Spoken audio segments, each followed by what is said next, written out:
Salut la Bulls Nation, bienvenue sur French Bulls TV. Ça y est, la draft 2019 est passée, donc on va pouvoir revenir dessus et analyser les moves qu'ont fait les Bulls. Alors déjà, pas de trade, ni pour récupérer des pics au-dessus ou en dessous. Donc, probablement que les Bulls ont essayé de donner des coups de fil à droite à gauche, mais en tout cas ça n'a pas abouti. Donc on a conservé nos pics 7 et 38 qu'on avait à la base. Et avec le pick 7, on a profité de ça pour récupérer un meneur de jeu, vu que comme John Paxson l'annonce depuis la fin de la saison, c'est le poste où on va essayer de se renforcer. Donc Kobe White débarque de North Carolina, un meneur de 19 ans, au profil assez offensif, bon shooter à 3 points, il tournait à 35% l'an dernier à North Carolina, excellent en catch and shoot apparemment, et aussi en transition, très bon scoreur. Donc voilà un profil offensif intéressant, même si voilà, forcément à 19 ans, tu n'arrives pas en NBA en étant... voilà, après, il y aura forcément des axes de travail pour lui, et notamment défensivement, parce que c'est un des points faibles qui ressort le plus quand on parle de Kobe White, c'est sa défense. Et c'est vrai que c'est pas fameux. Donc il y aura du boulot pour ça avec le coaching staff et notamment Jim Boylen. Et d'ailleurs, apparemment, ça a l'air de déjà plutôt bien se passer entre Kobe White et Jim Boylen. Kobe White disait en conférence de presse après la draft que de toutes les conversations qu'il a eues avec des coachs NBA, que ce soit à la draft combine à Chicago ou des workouts, c'est les conversations qu'il a eues avec Jim Boylen étaient les plus intéressantes et qui le motivaient le plus. Et il disait que c'était le genre de coach qu'il aimait bien, tu vois, un peu old school, qui rentre dedans, qui n'hésite pas à les bouger un peu. Et il dit j'ai besoin de ça me permet de progresser, donc pour moi c'est parfait. Donc voilà, on va espérer que Kobe White et Jim Boylen arrivent à s'entendre, parce que c'est vrai que défensivement ce sera un bel axe de progression. Ouais. Alors après, en conférence de presse, John Paxson a expliqué ce choix en disant que voilà, il y a cette volonté de la part de Jim Boylen et des Bulls de jouer plus vite l'an prochain sur un rythme beaucoup plus soutenu. Et Kobe White, voilà, il fit ça vraiment parce que voilà, c'est un joueur vraiment rapide qui est capable d'exceller en transition. Alors après, il y aura forcément du déchet.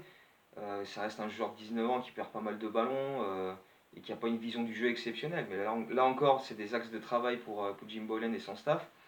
Mais en tout cas, Paxson s'est dit satisfait et a également parlé de Chris Dunn en disant, voilà, comme à chaque fois, qu'ils n'ont toujours pas abandonné avec lui. Mais bon, on sent quand même que on peut s'attendre à ce que les Bulls soient à la recherche d'un meneur d'expérience à la free agency. Et d'ailleurs, ce serait pas plus mal parce que j'imagine pas vraiment la saison avec Chris Dunn et Kobe White à la main, quoi. Ça risque d'être un peu léger encore. Donc, un meneur d'expérience, pas de bev, si tu vois le shaker, hein, vas-y.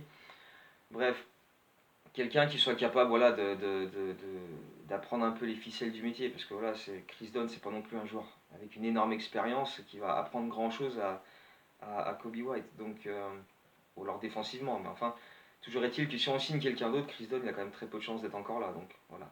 Ça va être encore une fois le dossier de cet été pour Chicago, ça va être de trouver un autre meneur, je pense. Et donc avec le pick 38, on a récupéré un intérieur cette fois-ci. Daniel Gafford qui arrive d'Arkansas. Alors lui pour le coup intérieur plutôt bondissant, solide et très mobile, pousse à taille. Beaucoup de vidéos où on voit ses highlights où il part en contre-attaque, il claque des dunks de fou furieux. Voilà, il a l'air d'être très, très agile, très mobile et rapide pour quelqu'un de sa taille et de son gabarit. Profil défensif, gros contreur, prend beaucoup de rebonds. Il a shooté à 66% au tir l'an dernier avec Arkansas, mais le problème c'est que c'était soit des dunks, soit voilà, des tirs à 2 mètres, quoi, grand maximum. Quoi. Il sort pas vraiment de la raquette pour prendre des shoots, et ça peut être un axe de travail pour lui, peut-être développer un petit shoot mi-distance avec Robin Lopez et des moves au poste, pourquoi pas, ça peut être, si Lopez reste évidemment, parce que ça c'est encore pas garanti non plus, va falloir négocier ça. Mais en tout cas, ça va être voilà, un intérieur de plus qui peut éventuellement, à terme, pousser Felicio vers la sortie. Hein. Pousser bien, quoi. Dégage. Donc ouais, ce serait pas mal.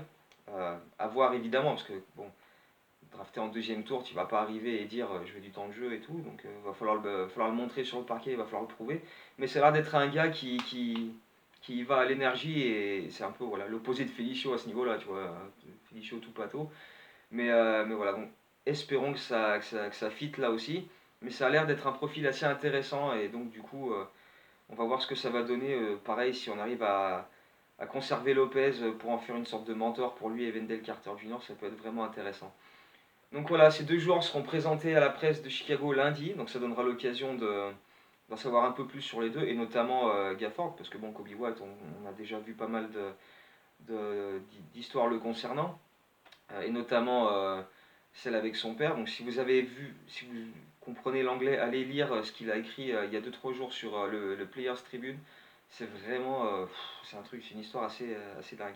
Mais enfin bref, voilà, donc prochaine vidéo prochainement pour parler encore de ces deux gars-là qu'on aura l'occasion d'observer à la Summer League aussi. Donc voilà, j'attends vos avis. Est-ce que vous pensez que c'est une bonne draft pour les Bulls? Est-ce qu'on a fait les bons choix? Est-ce qu'on s'est renforcé? Ou est-ce qu'au contraire, vous trouvez qu'on aurait dû partir sur autre chose? Parce que avec le pick 7, il y avait encore Cam Reddish, il y avait encore Sekou Doumbouya. Donc est-ce qu'on aurait dû partir sur ces joueurs-là? Voilà, donnez vos avis. Est-ce que pour vous c'est bien? Est-ce que pour vous c'est pas bien? Est-ce que Garpax a encore fait de la merde? Parce que bon, on le sait, de toute façon, dès que Garpax fait un truc, c'est de la merde. Donc voilà. Allez-y, donnez vos avis et puis voilà, n'hésitez pas à liker, à partager comme d'habitude. Et puis on se retrouve très bientôt pour une prochaine vidéo. Allez, ciao, go Bulls, toujours.